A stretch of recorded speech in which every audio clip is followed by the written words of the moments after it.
Assalamualaikum warahmatullahi wabarakatuh. Nama saya Dava Febrialelo dari kelas 11 Akselerasi.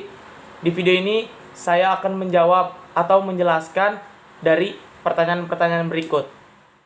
Pertanyaan pertama yaitu pengertian laju reaksi. Laju reaksi adalah suatu perubahan pada reaksi kimia dari reaktan ke produk yang berlangsung persatuan waktu. Rumus dari reaktan itu sendiri yaitu reaktan sama dengan min delta R per delta T.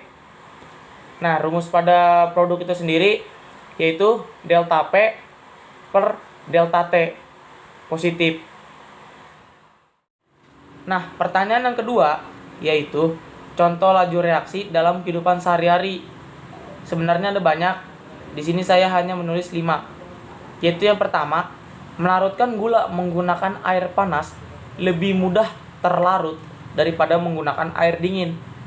Dan contoh yang kedua yaitu menggoreng sesuatu dengan suhu tinggi lebih cepat matang dibandingkan dengan suhu rendah. Yang ketiga, paku yang berada di luar rumah terkena udara, panas, dan air hujan akan mudah berkarat dibandingkan dengan paku yang ada di dalam rumah atau paku yang terlindungi. Contoh yang keempat, itu pagar yang terbuat dari besi dicat. Itu dilakukan agar lebih tahan lama dari karat. Dan yang kelima itu kayu yang dimanfaatkan sebagai bahan bakar dipotong kecil-kecil terlebih dahulu agar lebih mudah terbakar. Nah, dari sekian contoh tersebut, saya akan mengambil satu contoh untuk saya praktekkan. Yaitu contoh yang pertama, yaitu melarutkan gula dengan air panas lebih mudah terlarut dengan menggunakan air dingin. Contohnya sebagai berikut. Nah, ini contohnya. Di sebelah kanan saya sudah ada air panas dengan gula.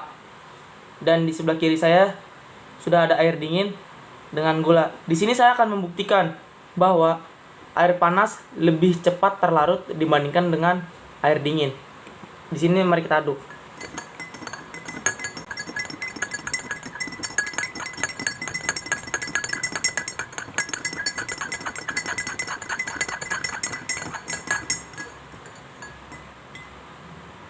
Bisa dilihat perbedaannya.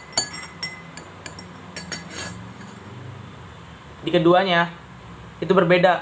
Di air panas gulanya sudah hampir tidak kelihatan, sudah malah tidak kelihatan.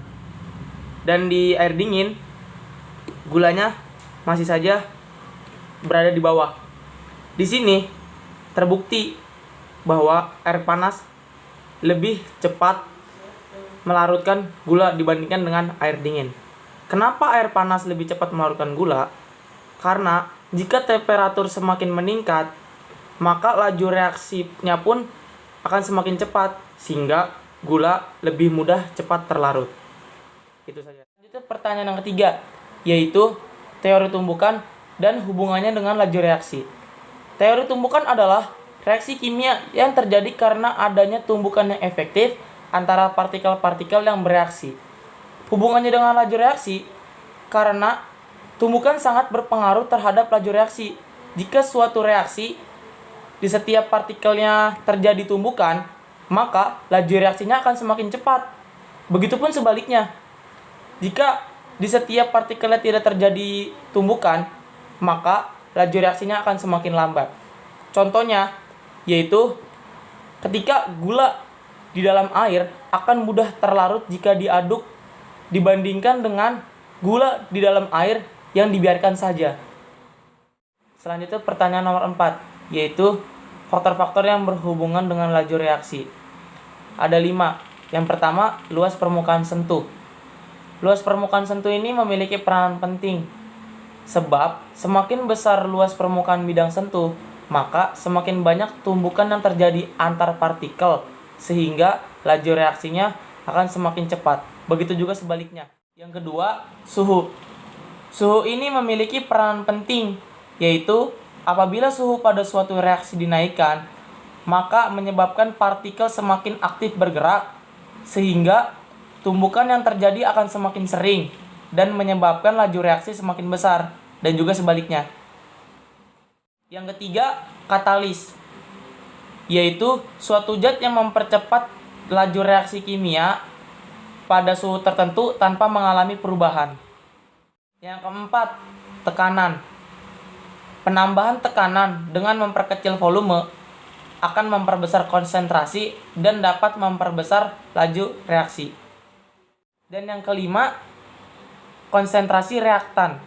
Semakin tinggi konsentrasi reaktan, maka semakin banyak jumlah partikel reaktan yang bertumbukan, sehingga semakin tinggi frekuensi terjadinya tumpukan dan lajunya meningkat. Selanjutnya, pertanyaan nomor 5, order reaksi. Order reaksi adalah banyaknya faktor konsentrasi zat reaktan yang mempengaruhi kecepatan reaktan. Nah, di sini ada rumus order reaksi. Di sini ada V dikali K kali A pangkat M kali B pangkat N, atau R kali sama dengan K kali P pangkat X kali Q pangkat Y. Sebenarnya sama aja. Sebenarnya rumus dari order reaksi itu yang ini nih. MN X Y. M tambah N atau X tambah Y. Kita ambil contoh soal deh. Yang pertama, pada reaksi 2A plus B sama dengan C, diperoleh data sebagai berikut. Datanya nih seperti ini, AM 0,2. Nah, pertanyaannya tentukan order reaksi.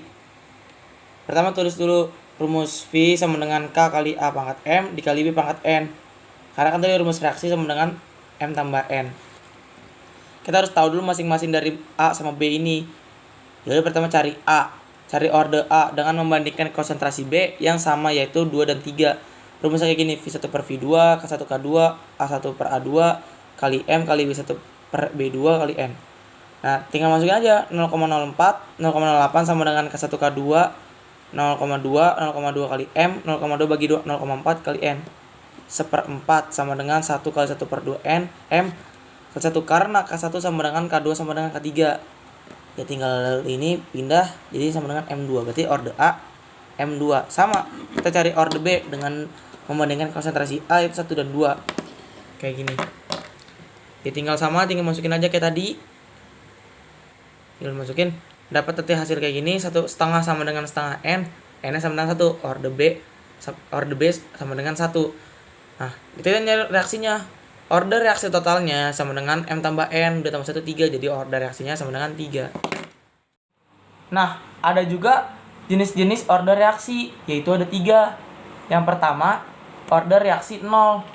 Dikatakan berorder 0 terhadap salah satu reaktan jika konsentrasi reaktan tersebut tidak mempengaruhi laju reaksi. Yang kedua, order reaksi 1. Dikatakan berorder 1 terhadap salah satu reaktan jika laju reaksi berbanding lurus dengan konsentrasi reaktan itu.